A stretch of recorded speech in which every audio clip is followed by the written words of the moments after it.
Your Highnesses, Your Excellencies, ladies and gentlemen, good evening. Assalamu alaikum wa rahmatullahi wa barakatuh. My name is Hiyam Al-Jabri and I will be moderating today's webinar. On behalf of Sohar International, it gives me great pleasure to welcome you all to the 6th edition and the first virtual webinar of Viewpoints Sohar International Chairman's Forum. Global ideas, local impact. This is what Viewpoints endeavors to do by harnessing experiences by international economics and bringing them to our nation by hosting eminent global leaders. It also gives us a chance to learn and engage on central issues that surround us. I would encourage our viewers who have logged in via Zoom platform to share their questions by typing them to the Q&A box displayed on the bottom of their device, along with their name and designation.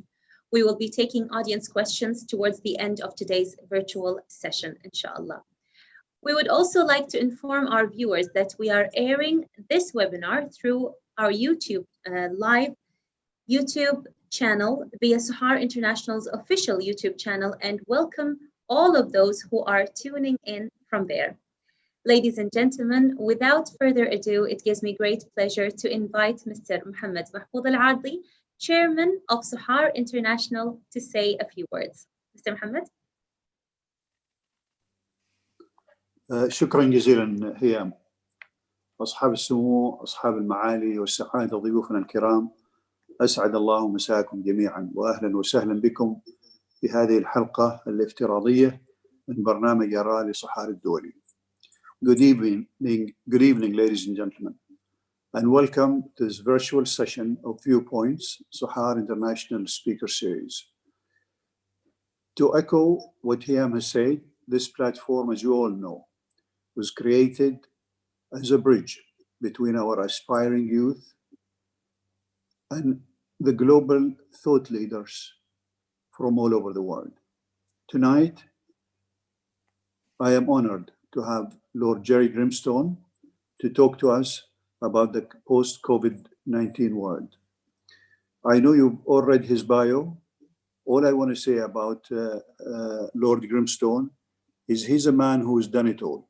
He's been in the public service, he's been in the private, he has been in defense, he's chaired multinational corporations, both in the financial world, in the investment, and now he's back in government. It gives us a great pleasure, and it's an honor to have you with us, Lord Grimstone, and all to you.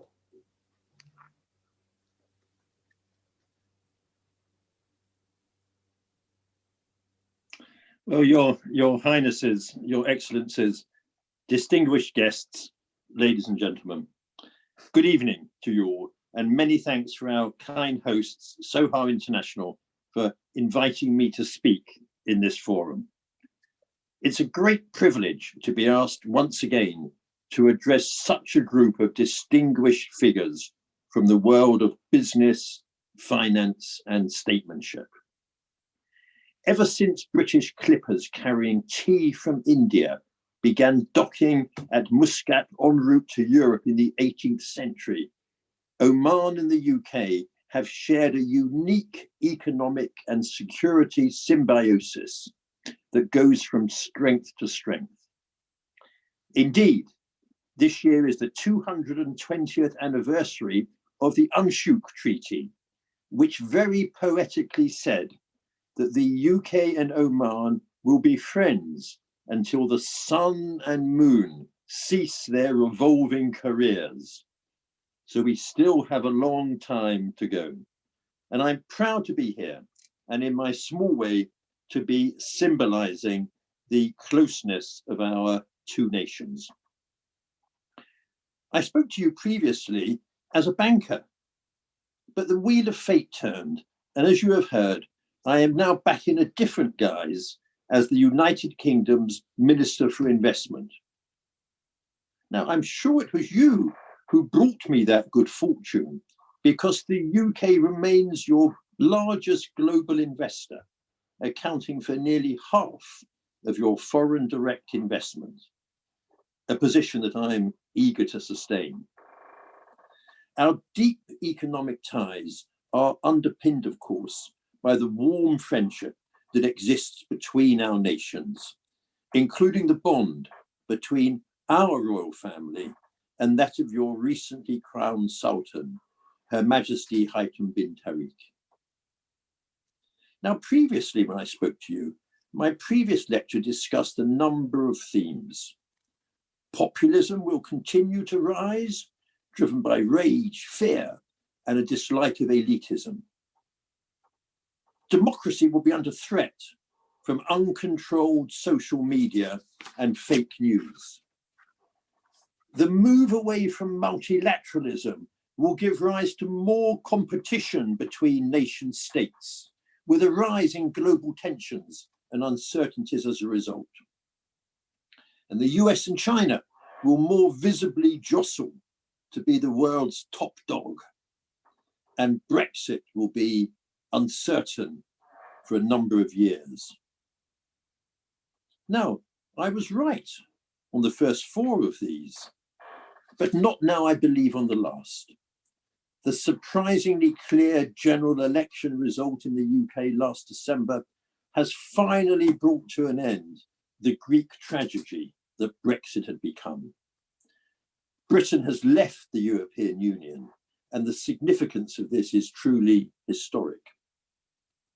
And the last time I spoke to you, I ended on an optimistic note, because even though I thought that risks were increasing, and these naturally got most of the focus, I postulated that global changes of these magnitudes also throw up opportunities. And when that meteorite hit our planet billions of years ago, the dinosaurs became extinct, but many species survived and thrived. And those who were quickest to adapt to the changes sweeping across the world were those who took advantage. Now you will have to wait and see how I intend to end my thoughts today. Since I last spoke to you, the world as we knew it has changed, is changing before our very eyes. To say that it is unrecognizable would be to overstate the case. But we are all certainly having to perform a double take as we try to make sense of this sudden metamorphosis. I last spoke to you before the most dreadful event to hit the world in my lifetime had happened. It was PC, pre-COVID, the dreadful pandemic that, as I speak, has already infected at least 7 million people around the world and killed more than 400,000. Now, the international economy is reverberating from the seismic shockwaves unleashed by the COVID-19 crisis, an economic earthquake that has shaken the biggest and most powerful economies and businesses on earth to their core. Now, understandably, faced with such a public health crisis, what has happened? Nations, rightly and properly, have thrown money at it. In the UK, our Chancellor of the Exchequer has pledged £330 billion to help businesses weather the COVID-19 storms in the forms of loans and guarantees. The EU has tabled a recovery fund worth more than $800 billion to assist its member states.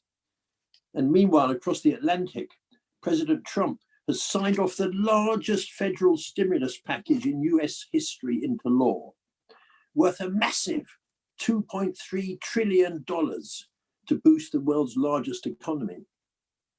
In Asia, the world's second largest economy, China, a nation I know intimately well, and people that I hold in great affection following my countless visits there over the last few years. Their GDP shrank by nearly 7% in the first quarter of 2020, a staggering contraction for a company which had known more or less untrammeled growth for more than 2 decades. No nation or region, including, of course, sadly your own, has been immune from the huge economic reverberations this pandemic has unleashed. So suffice it to say, we are living through quite unprecedented times for global fiscal policy.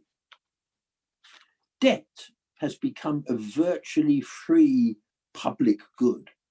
Massive amounts of leverage have been dispersed, and only time will tell what percentage of that leverage will be repaid, and what percentage of the state guarantees that have given will not be called. No one yet knows how many millions of jobs will be lost because of the pandemic and how many will eventually return. We will be faced with the need for a global recapitalization on a scale none of us have ever witnessed. We have become used to company recaps, sector recaps, and even country recaps, but never before a global one, because every country in the world has been hit simultaneously by this pandemic. The unwind of this leverage will take years to accomplish, and as yet, it is completely uncertain how it will be achieved. But as the world comes to terms with the tragic and human economic costs of the pandemic, we must reassess the nature of the global economic landscape left in its wake and reconfigure, recalibrate, and recapitalize our economies to kickstart growth. And the surest way to do this is through promoting global trade and investment. This will provide opportunities for investment that none of us have ever seen before, but at a huge human cost, which none of us must ever forget. Now, it is perverse to the extreme that just when global trade is so vital, we are seeing a rise of protectionism across the globe, as some nations appear to be battening down their hatches, erecting new barriers to trade just when we should be tearing them down. It is particularly sad and concerning to see the tension between the world's two great economic superpowers, the US and China, and other nations too, marked by the erection of fresh tariff barriers. And these conflicts threaten to hamper the world's economic recovery at a time when free trade, liberalized market access, and the strengthening of the rules-based international system are essential for quick kickstarting growth. Indeed, we are seeing nations increasingly flouting or even actively opposing the accepted norms of international trade, the rules which underpin global prosperity. And like-minded nations like yours and mine must continue to uphold international fundamental norms like the freedom of the seas and support key international institutions like the WTO, which ease the flow of goods and services across borders. And it's the UK's ambition to become a global champion of free trade on the world stage. We will use our independent seat at the WTO and in key international fora like the G7 and G20 to champion this cause, working with like-minded partners to combat protectionism and to bring down tariff barriers across the globe.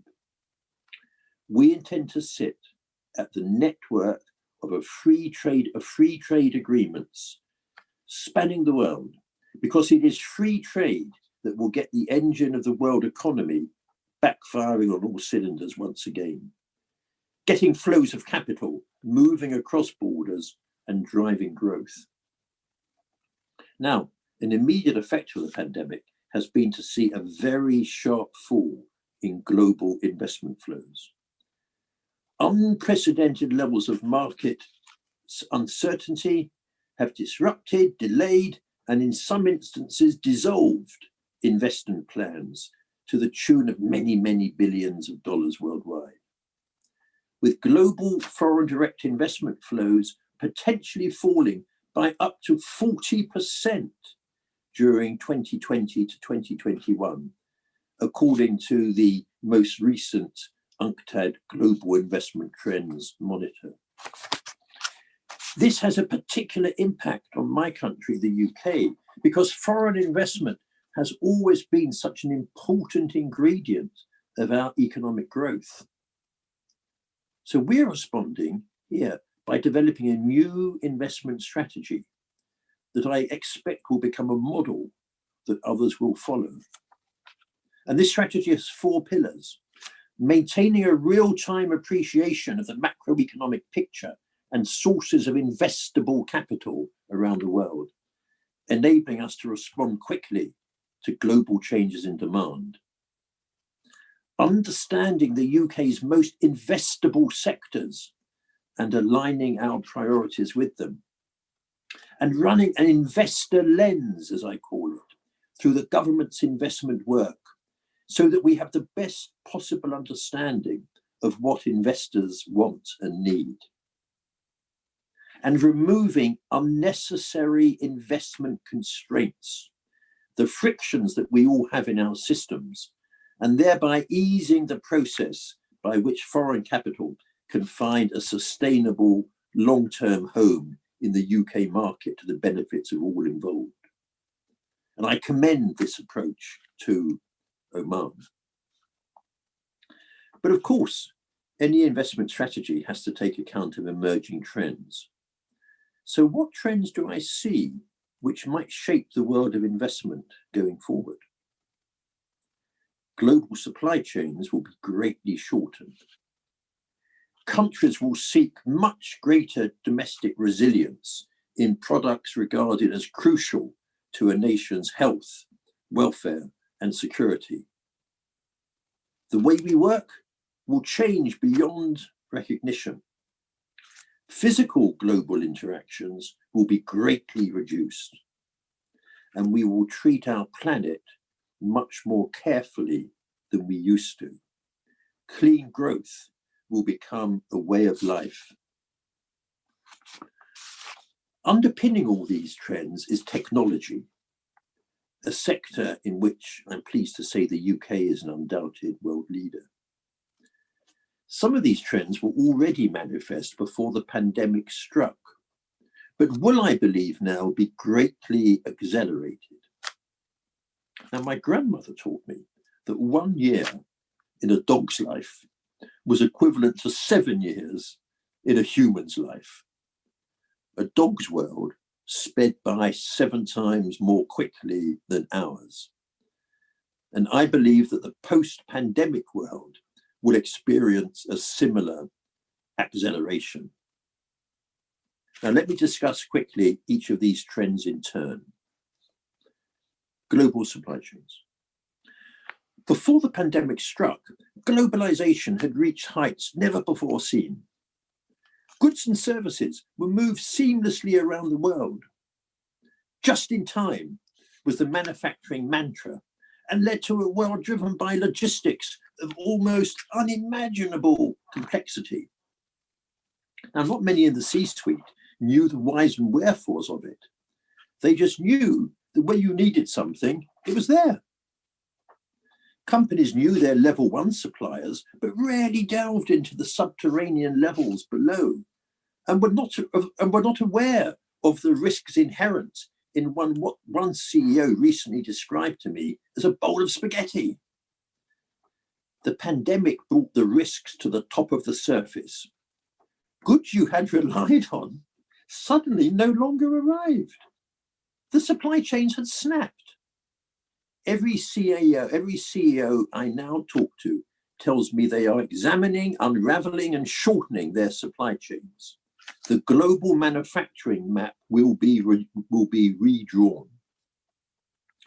And of course, failures of manufacturing supply chains can be economically disastrous, but when critical public health supply chains fail, the effect can be existential. For example, the inability to source vast additional quantities of personal protective equipment, PPE, or certain essential drugs and reagents exposed grave weaknesses in many countries' ability to deal with the immediate impact of the pandemic.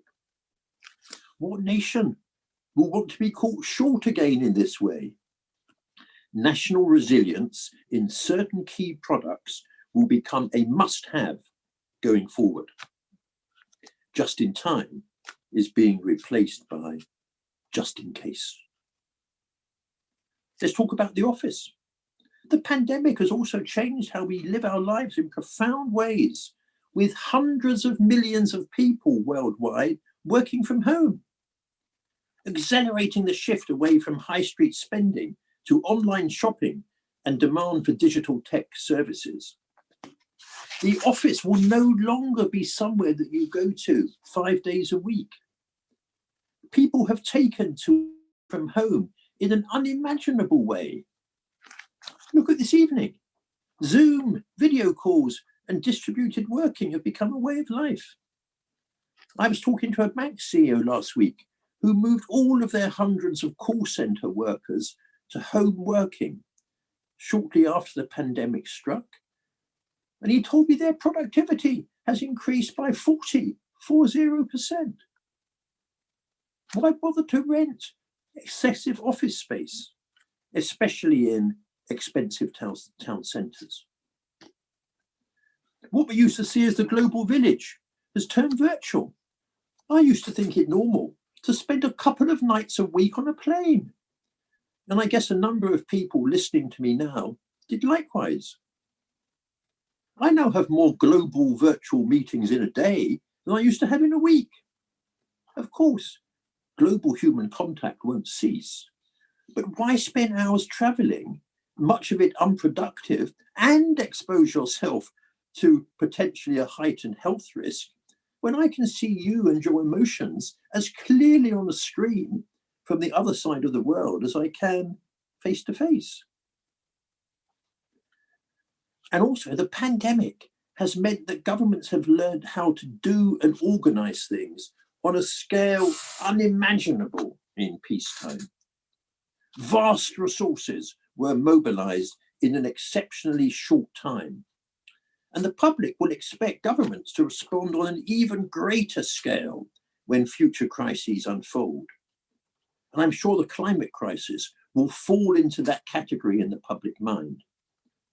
Who will tolerate surviving a pandemic only to be killed by rising temperatures? Demands for action to confront environmental degradation will become even louder ahead of the COP26 UN climate conference in Glasgow next year. And I expect the call for clean growth, green energy, green transport, and green finance only to accelerate.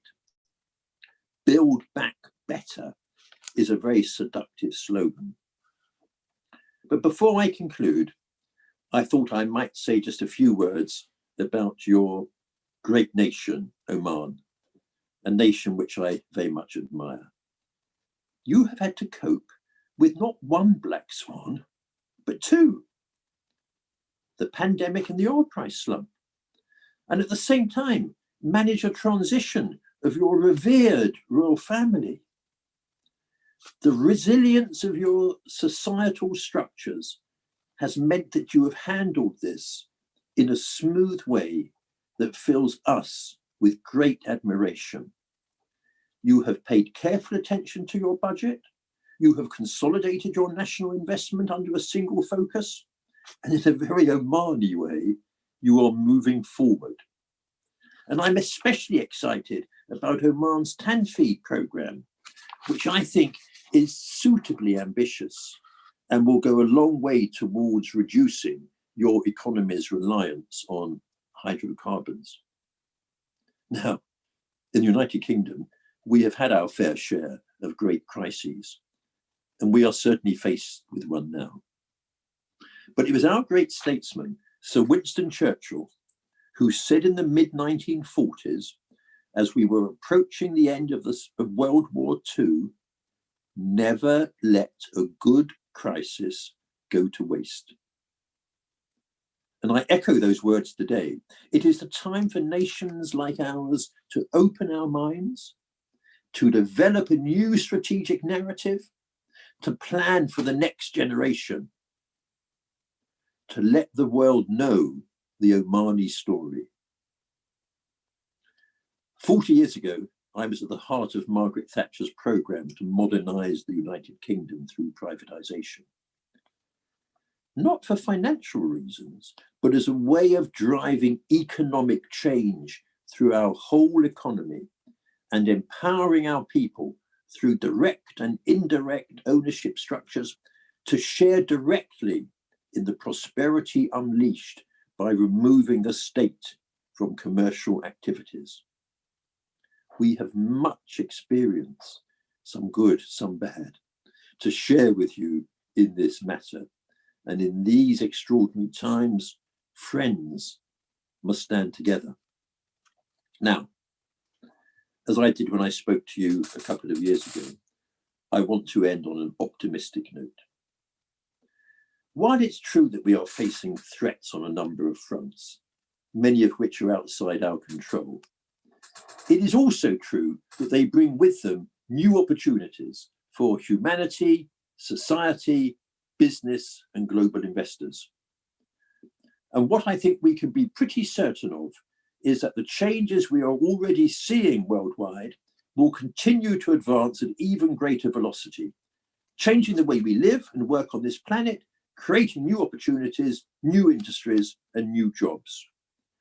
The home working revolution could spark the redesigning of our urban environments, shifting life away from high-rise city centres, districts, to smaller, more localised, more customised commercial hubs, springing up in suburbs, towns and villages.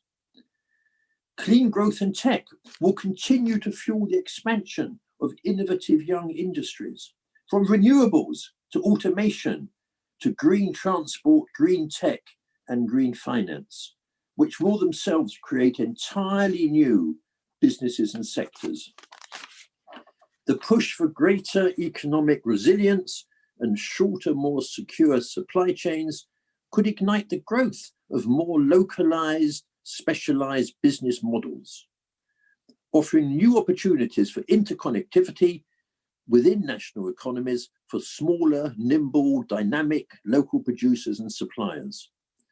All these changes and more will create a new global investment environment, different to the one we now know, offering immense rewards for those with the willingness to adapt to the fast-changing world around us. After all, the demise of the dinosaurs simply led to the explosion of brand new forms of life that burst forth from the ashes of the Cretaceous period to form a new, more vibrant natural world. And today, as we look out upon a global community in crisis, we are already witnessing some green shoots of new economic life springing up worldwide. So now is the time to grasp and identify the fascinating investment opportunities this new post-COVID age has to offer, as we enter a rapidly evolving economic environment that will require foresight, guile, and adaptability in order to survive. And I'm completely sure that the UK and Oman are equal to this challenge. So let's grasp this opportunity. Thank you for listening to me this evening. Jerry, thank you. That was an excellent tour of insights and a realistic one too. Let me go straight to some of the questions, and you have answered many of the questions that we had from Twitter and I had, but let me thank you for that last positive note and your kind words on Oman. But picking on that theme, as you said, Oman faced oil prices going down, COVID-19. We have a young population. What lessons do you think we can take from the United Kingdom, and particularly what I would say one of the biggest to happen to an economy with Prime Minister Thatcher, and you were part of the team then, really to take it from almost socialism policies to a market-driven economy. What can we learn from that? Well, I think you have to have wisdom in your leaders. I think they have to keep on pushing things forward. I think they have to try to draw together different strands of society, and always have in their minds that society means we're all in this together. And when we changed the economic environment in the United Kingdom, of course we had to take some tough decisions. And of course, sadly, it meant that some people lost their jobs. So we believed in retraining, reskilling, finding opportunities for people, and massive attention to detail. And you don't need vast numbers of people at the centre to do this, but you have to have a team of people who are committed to the well-being of your society, and under wise leadership, such as you have in your country, just push things forward. And these things take time. It took us maybe 5 years, 6 years, 7 years to bring about these changes, because we went forward step by step, trying to take the people with us, and most importantly, having the people share in the prosperity which we were hoping to create.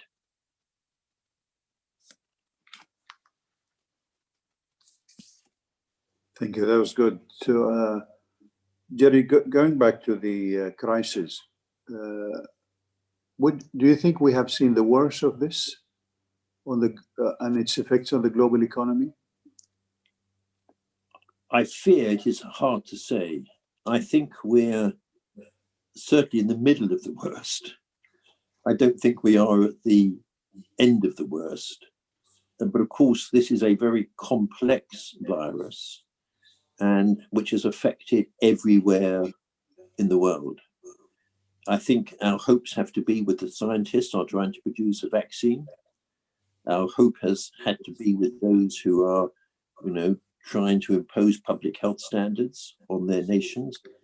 But of course, the world is a large place, and I fear there's going to be reservoirs of this virus present in the world for some time to come. So we have to work together to produce vaccines, and we have to do all we can to ameliorate the economic effects. And very sadly, we're maybe back to what our grandparents used to know. Very, very sadly, more people will die on a regular basis. That's a terrible thing to say, but we are going to have to adjust to a new way of life, a new way of working. And I fear that may be with us for longer than people realize. Of course, one of the big things happening now in the world is this tension between the United States and China. And as you know, they're not just two countries, they're 40% of the global economy. We will all, one way or another, get affected by how this continue and how this wedge goes deeper or not. What are your thoughts on how should we think about it, and how should we prepare for it? I think it was inevitable that it was going to happen at some point, because the United States was used to being the world's #1 economy, and it's deeply embedded in the Chinese psychology that they used to be the #1 economy in the world many hundreds of years ago, but that historical injustice took that away from them. And it's always been part of the Chinese psychology to want to regain that #1 position.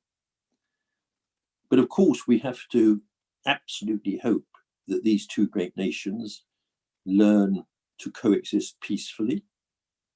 I don't think they represent direct threats to each other. I don't think these are military threats, but these are battles of ideas battles of economic supremacy. And I think that we have to try to understand each other better. I think we have to respect each other's boundaries, intellectual as well as physical, because I'm afraid that in a world our size, if we don't work together, global prosperity will fall. Now, relationships between nation states are now very complicated. It used to be black and white. A nation state was either at war with somebody or it was friends with somebody. Nowadays, nation state relationships are conducted at very many different levels. At some levels, there's tension, at some levels, there's trade, and at some levels, there's friendship. And I just think we have to hope that through a succession of small steps, these great nations and other nations around the world just find ways of accommodating each other's differences, respecting each other's integrity, and just learn to work with each other. Jerry, before the webinar, we were discussing a couple of things, particularly pension funds. And the United Kingdom has a huge experience in how that industry and how those have been built over the years. Any advices on how that asset allocation can become more powerful? I think you have to create larger pension funds. I think you have to seek the economies of scale that come from putting smaller pension funds together, because larger pension funds can have more expert management. They can spread risk much more widely over diversified portfolios, and they can produce much steadier long-term returns. I also think that pension funds, larger pension funds, are such an ingredient of the economic growth of a company, because larger pension funds can invest in infrastructure, they can bolster the capital markets, and they give the people of the country, coming back to what I was saying earlier about the importance of sharing prosperity, through pension funds, you can give the people of a country a stake in the country's future.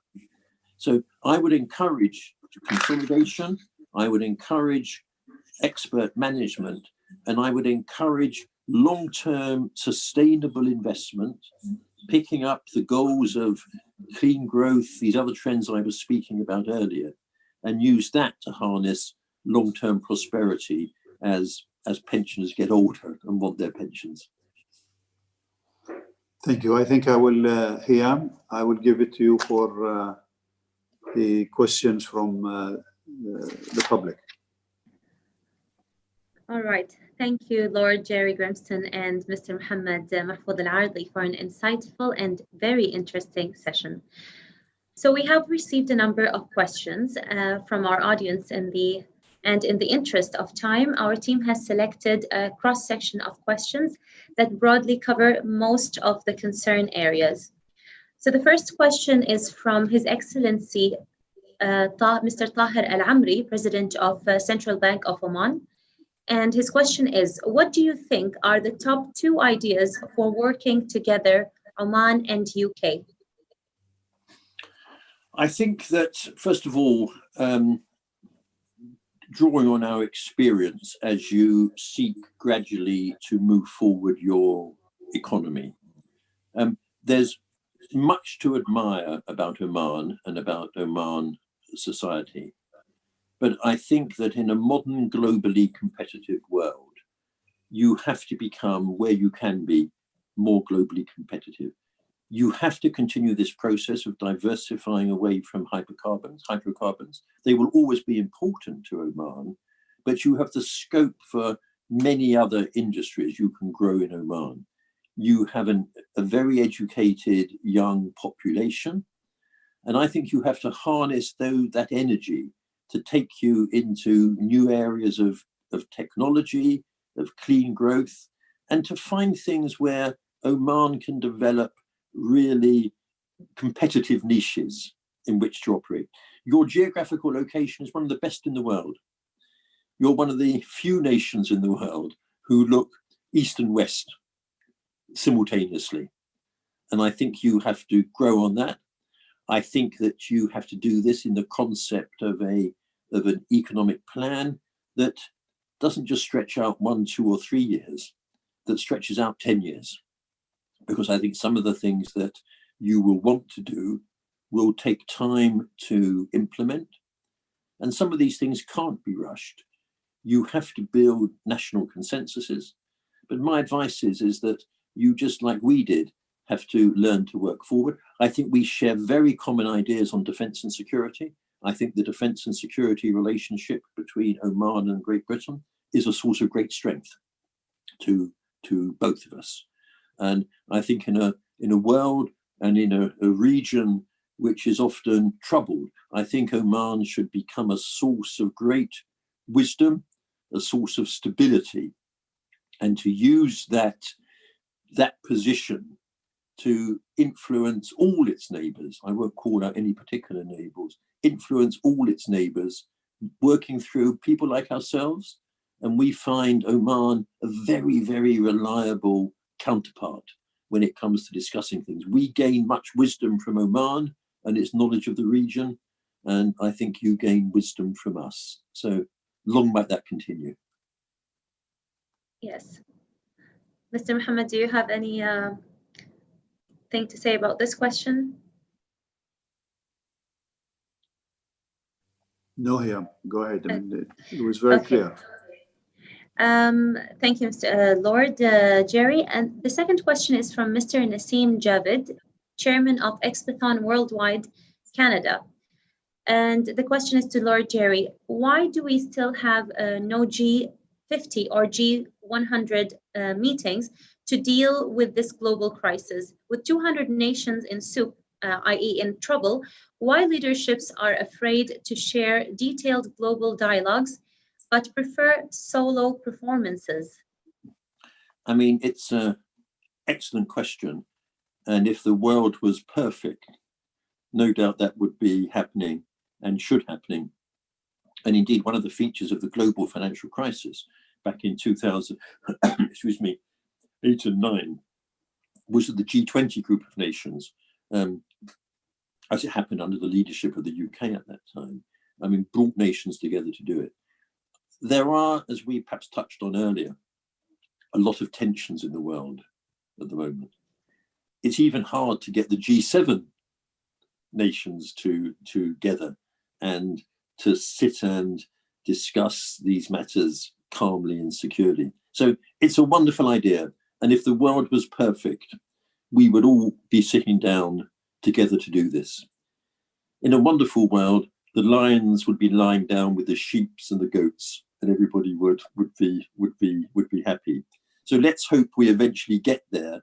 But I absolutely appreciate the thrust of the question: dialogue between nations, and we're trying to do all we can as a nation to foster these dialogues. So I'm sure all of us, Omanis and British, should absolutely encourage dialogue, because I think the thrust of the question is that through dialogue you can resolve these crises, and I certainly agree with that. Exactly. Thank you. And the third question is from Mr. Ayman Al-Farsi. Comparing this situation that we are facing economically during the COVID-19 crisis with the financial crisis in 2007-2008, do you think that the Brexit will have more financial effect due to the COVID-19? Well, look, I think the difference between the global financial crisis and this present crisis is that everybody has been affected by it. And let's be brutally honest, people have died. Many, many hundreds of thousands of people have died through it. And we should just think, and we should give our utmost sympathies to people who have lost loved ones through this crisis. That puts a different dimension on it. Because of course also, this human crisis has brought an economic crisis in its wake. So we're dealing at the moment with the human crisis, the health crisis, but we are going to have to start dealing soon with the economic crisis, which has arisen from that. at a time when we would have been badly weakened fiscally, financially by the health crisis. So the GFC, the global financial crisis, was terrible. I suspect when the history books are written, this will be seen to be an even greater crisis. Yes, unfortunately, and there are lives that are lost. So our sympathies to all the families. From Akshay Betangar, I don't know if I'm pronouncing the name correctly. How can we find profitable solutions to the problems of the people and the planet in a responsible and sustainable manner amidst the COVID-19 crisis? Yes. Well, look, as perhaps I said earlier, what this pandemic has shown is that governments can do things on large scale. They can work with businesses and they can work with people. And I think the climate crisis is over a period of time as large a matter as this. As I said, I think people will be intolerant if they don't see their governments now responding to this. And there are technologies coming. There's new ways of doing things. And again, coming back to the comment of the governor earlier, perhaps Oman has to be seen to be a centre of these green matters. The move towards electric vehicles, the move towards conserving energy, the move towards treating energy as a limited global resource, I think is going to produce profound changes. So I think Oman, using its knowledge of hydrocarbons, its knowledge of this part of the world, as a beacon in this part of the world for green energy, green finance, I think would be a really, really good thing to see happen. I hope so. There's a question from Jihan or Jinan Juma. She's asking which sectors of the economy are likely to recover the fastest and which will be the slowest, in your opinion? Okay. Well, we've been giving a lot of thought to this because choosing the sectors in which to invest and choosing the sectors in which to back are very important questions. Yes. And the kind of sectors I would call out would be life sciences and related health matters. Life sciences are going to be seen to be incredibly important sectors and industries going forward. We've just talked about clean energy. Clean energy is going to be incredibly important going forward. Remote ways of working are going to become incredibly important going forward. So facilitating the kind of interaction that we are having now. Artificial intelligence, advanced manufacturing, the trends that we had seen coming, as I said earlier, are going to be greatly accelerated by this. What is going to be more difficult? Hospitality, of course. I feel so sorry for the many millions of people around the world in that travel, hospitality, leisure. I just think it's going to take time for that to recover, and it may not recover to the extent that it was there before. Unfortunately, yeah. Just following this question, there's a question from Mr. Mohammed Al-Dahri, sorry. What is your advice for SMEs? And I think this also follows with the sectors and all the SMEs that are highly affected right now with this crisis. Yes. Well, I think I've got one bit of advice for government and one bit of advice for SMEs. My advice for government is we have to reduce red tape that stifles SMEs. If we want SMEs to prosper, we must give them an environment in which they can prosper. And one of the things that we are negotiating in each of the free trade agreements that we are presently involved in is greatly simplified processes for SMEs. SMEs can't carry on their back the load that large companies have to. So we have to make SMEs' lives easier. I think that SMEs have to be quick-footed. As I was saying earlier, out of these dreadful matters, chances of innovation do come about. I think they have to revisit their way of working. I think SMEs, by definition, are nimble and flexible. I think this desire for companies to resite their supply chains is an important opportunity for SMEs. we know we were over-reliant on certain countries, and nations want to diversify their sources of supply. One of the places they can diversify to is to Oman. SMEs should be looking for opportunities that, as companies shorten their supply chain and want more diverse supply chain, that's an opportunity for SMEs. In most, one forgets, but in most economies, perhaps all economies, SMEs are the most important ingredient of economies. And we must do all we can in these troubles to bolster the position of our SMEs. It's true. And yeah, there are so many of them who are affected right now with this crisis, but some of them have prospered and taking opportunities from this crisis. Sheikh Julenda Al-Hashmi is asking, because of the COVID-19, we live in a world which emergency powers are granted to the government during times of crisis. Is this acceptable and justifiable? I think it's certainly acceptable in a crisis. And I think that the public would criticize a government which didn't adopt emergency powers in a crisis. But sometimes governments get strangely attached to emergency powers. So emergency powers which were absolutely the right thing to use during a crisis, they sometimes may seem more attractive than they should do going forward. So it's right that we've all taken emergency powers in this crisis. But we shouldn't think that when the world returns to normal, that those emergency powers will still be needed. Great. There's a question also from Yunus Al-Amri.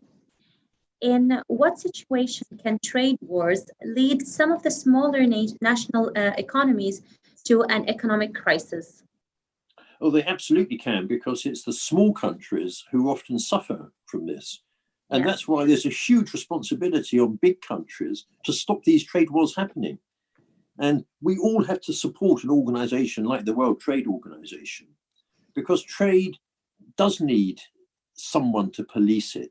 It's not good enough that because someone is large, they can bully a small country, because trade is all the academic research shows that to raise the prosperity of ordinary people, trade is the most important gift that you can give to them.